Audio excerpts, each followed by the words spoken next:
નમસ્કાર મિત્રો. ગુજરાત સરકારના શિક્ષણ વિભાગ દ્વારા Gujarat council of school education દ્વારા સમગ્ર શિક્ષા સોશિયલ ઓડિટની કામગીરી મહાત્મા ગાંધી શ્રમ સંસ્થાન અમદાવાદને સોંપવામાં આવેલી છે. આ કામગીરીના ભાગરૂપે શાળાના આચાર્યશ્રી દ્વારા સોશિયલ ઓડિટ ફેસિલિટેશન ટીમને જે માહિતી આપવાની છે એ માહિતીમાં કઈ કઈ બાબતોનો સમાવેશ કરવાનો છે તે વિશે આજે હું આપને કેટલીક માહિતી પૂરી પાડવાનો પ્રયત્ન કરીશ. મિત્રો, શાળાના આચાર્ય દ્વારા સોશિયલ ઓડિટ ફેસિલિટેશન ટીમને જે માહિતી આપવાની છે એ માહિતી ભારત સરકારની માર્ગદર્શિકાના એનેક્સર 2 તરીકે છે અને ભારત સરકારની આ માર્ગદર્શિકાના પેજ નંબર 16 પર તેનો ઉલ્લેખ કરવામાં આવેલો છે. ભારત સરકારની માર્ગદર્શિકામાં જે મુદ્દાઓ સમાવવામાં આવેલા છે એ મુદ્દાઓ અને એની સાથે એનો ગુજરાતી અનુવાદ એ અહીંયા કરવામાં આવેલો છે. દરેક મુદ્દો શું છે અને એમાં કઈ માહિતી આપવાની છે એની આપણે વાત કરશું. પહેલો મુદ્દો છે શાળા વ્યવસ્થાપન સમિતિના સભ્યોના નામની વિગત, જે આપણે એ પત્રક 1માં ભરવાની છે.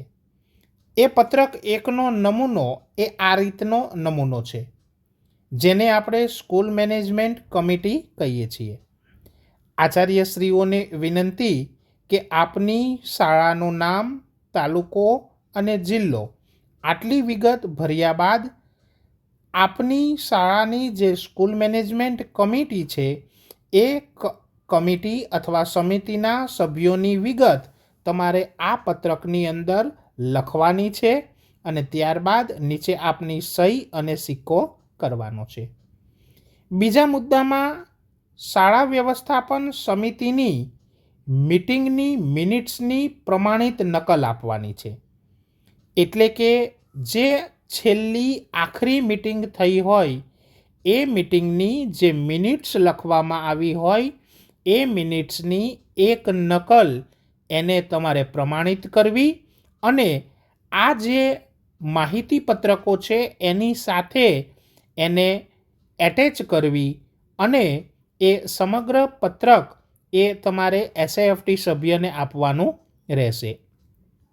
ત્રીજી બાબત આવે છે શાળા દ્વારા બાળકોને આપવામાં આવેલ પુસ્તકો, યુનિફોર્મ અને સ્કોલરશિપ સંબંધિત માહિતી, જેમાં પહેલાં આપણે પુસ્તકોની વિગતોનો સમાવેશ કરશું. આચાર્ય મિત્ર, આપને જે પત્રકો આપવામાં આવ્યા છે એમાં એક આ પ્રકારનું પત્રક એનેક્સર 2/3 છે. એ પત્રકમાં ધોરણ દીઠ વિષયની સંખ્યા, વિષયનું નામ, પુસ્તક આપને શાળા કક્ષાએ કઈ તારીખે મળ્યા અને કઈ તારીખે આપણે ડિસ્ટ્રીબ્યુશન કર્યું એ અંગેની માહિતી આ પત્રકમાં ભરીને આપવાની છે. એવી જ રીતે નીચેના ટેબલમાં એ વર્કબુક વિશે જે છે એ માહિતી પૂરી પાડવાની છે. આ ઉપરાંત મુદ્દા નંબર 3 એમાં યુનિફોર્મ અને સ્કોલરશિપની વિગતો પૂરી પાડવાની છે. મિત્રો, આ વિગતમાં આ રીતનું એક ટેબલ બનાવેલું છે કે જેમાં યુનિફોર્મ અને સ્કોલરશિપ એવા 2 સેક્શનો આપેલા છે. ધોરણ મુજબ આપના વર્ગની સંખ્યા અને યુનિફોર્મ માટે દરખાસ્ત કર્યાની તારીખ દર્શાવવાની છે. એવી જ રીતે સ્કોલરશિપની વિગત આપવાની છે અને આમ શાળા કક્ષાએ જેટલા ધોરણ છે એ બધાની માહિતી આ પત્રકમાં આપવાની રહેશે. ત્યાર પછી મુદ્દા તરીકે 4 છે કે જેમાં શાળા વ્યવસ્થાપન સમિતિની આખરી મીટિંગમાં જે નિર્ણયો લેવામાં આવ્યા હોય એ નિર્ણય બાબતે શું આજ દિન સુધી પગલાં ભરવામાં આવ્યા છે, એટલે કે એક્શન ટેકન રિપોર્ટ એ તૈયાર કરવાનો છે અને એ એક્શન ટેકન રિપોર્ટ ATR તરીકે આ પત્રકો સાથે એટેચ કરીને એસએએફટી સભ્યને આપવાનો છે. પાંચમા મુદ્દામાં શાળાને મળેલ અનુદાનની વિગતો તમારે આપવાની છે, જેમાં આ રીતનો એક નમૂનો એ આપના જે પત્રકો છે એમાં સામેલ હશે. અનુદાનનું હેડ, મળેલ રકમ, કરેલ ખર્ચ અને બચત એની વિગતો તમારે પૂરી પાડવાની છે. મુદ્દા નંબર 6માં સમગ્ર શિક્ષાનું જે શાળાનું બેંક એકાઉન્ટ હોય એના સ્ટેટમેન્ટની નકલ 31 જાન્યુઆરી 2024ની સ્થિતિએ એ પૂરી પાડવાની રહેશે. પછીના મુદ્દામાં શાળા ખાતે જે સ્ટાફ છે એ સ્ટાફની આખરી 3 માસની હાજરીની નકલ અને એવી જ રીતે ધોરણ અને વર્ગ મુજબ વિદ્યાર્થીની હાજરીની નકલ એ 31મી જાન્યુઆરી 2024ની સ્થિતિએ પૂરી પાડવાની છે.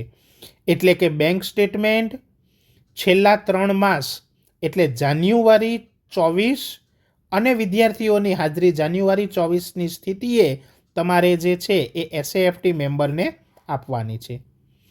આ ઉપરાંત શાળા કક્ષાએ બેસ્ટ પ્રેક્ટિસીસ કરવામાં આવતી હોય તો એવી પ્રેક્ટિસીસની વિગત એ તમારે આ કોષ્ટકની અંદર પૂરી પાડવાની છે. મિત્રો, ક્યાંય તમને એવું જણાય કે તમારે તમારી શાળા સંબંધિત વધારે માહિતી પૂરી પાડવી છે તો તમે એક પેજમાં એ વિગત લખીને પણ એ જે છે એ સભ્યશ્રીને આપી શકો છો. આ ઉપરાંત આ સિવાય કોઈ વધારાની માહિતી આપ પૂરી પાડવા માંગતા હોય તો પણ એક કાગળ પર એ માહિતી લખીને સોશિયલ ઓડિટ ફેસિલિટેશન ટીમના સભ્યને આપી શકો છો. શાળાના આચાર્યશ્રી, મુખ્ય શિક્ષક કે ઇન્ચાર્જ આચાર્યશ્રીએ આ માહિતી પત્રકો એ તૈયાર કરવાના છે. પોતાની શાળા માટે જે સોશિયલ ઓડિટ ફેસિલિટેશન ટીમના સભ્ય આવવાના હોય તેમને આ માહિતી પહોંચતી કરવાની છે. તમારા મનમાં એ પ્રશ્ન થતો હશે કે અમને કઈ રીતે ખબર પડશે કે અમારે ત્યાં સભ્ય તરીકે કોણ આવવાનું છે? તો મિત્રો, સોશિયલ ઓડિટ ફેસિલિટેશન ટીમના સભ્યનું નામ અને તેમનો મોબાઈલ નંબર જે તે જિલ્લા ખાતે જિલ્લા સંકલનની મીટિંગ યોજાશે એના બીજા દિવસે આપના તાલુકાના BRC દ્વારા આપને મોકલી આપવામાં આવશે. એટલે BRC દ્વારા એ શાળાની સોશિયલ ઓડિટની તારીખ અને એમાં ઉપસ્થિત રહેનાર SAFT સભ્યના નામની વિગત એ આચાર્યશ્રીને મોકલવામાં આવશે. મિત્રો, આ સિવાય આપે એક બહુ જ અગત્યનું કાર્ય કરવાનું છે અને એ છે પબ્લિક અવેરનેસ. મુખ્ય શિક્ષક આચાર્યશ્રી, ઇન્ચાર્જ આચાર્યશ્રી, આપ જાણો છો કે આ કામગીરી સમયમર્યાદામાં પૂર્ણ કરવાની છે. તેથી આપના જિલ્લા ખાતે જિલ્લા કક્ષાની સંકલન મીટિંગ પૂર્ણ થાય અને આપને શાળા માટેની સોશિયલ ઓડિટની કીટ પ્રાપ્ત થાય ત્યારે તમારે 2 કામગીરી ખાસ કરવાની છે. એક છે સોશિયલ ઓડિટ જાગૃતિ અંગેના પોસ્ટર એ આપની શાળામાં લગાવવાના છે અને ગામના વોર્ડ કે જાહેર સ્થાન પર લગાવવાના છે. અને બીજી બાબત કે એ કીટમાં કેટલાક પેમ્પલેટ છે, એ પેમ્પલેટ આપની શાળાના બાળકોમાં વિતરણ કરવાના છે અને બાળકોને કહેવાનું છે કે પેમ્પલેટનું વિતરણ એ એમના પેરેન્ટ્સ સુધી, એમના અડોશ પડોશના લોકો સુધી કરે, જેથી લોકોને ખ્યાલ આવે કે સોશિયલ ઓડિટની પ્રક્રિયા એ શું છે. આ કાર્યમાં આપના દ્વારા જ સફળતા પ્રાપ્ત થવાની છે. આપના દ્વારા જ લોકભાગીદારી એ શક્ય બનવાની છે. માટે આપ સંનિષ્ઠ કર્મચારી તરીકે આ કામગીરીમાં સહયોગ આપશો એવી આપને મારી નમ્ર વિનંતી છે. આપનો હું ડૉક્ટર જિગ્નેશ ટાપરિયા.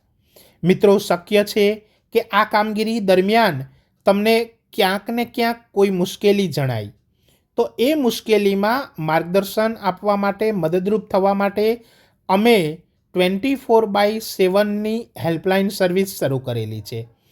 આ વેબસાઇટ પર જઈને તમે સોશિયલ ઓડિટ સંબંધિત તમામ માહિતી મેળવી શકો છો.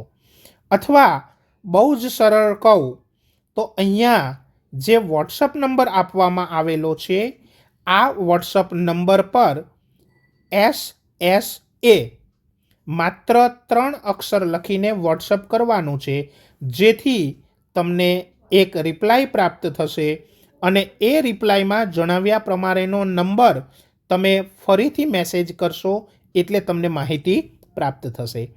આશા છે આપણા બધાના સહિયારા પ્રયત્નો દ્વારા આ પ્રક્રિયાને આપણે એ સારી રીતે પૂર્ણ કરશું.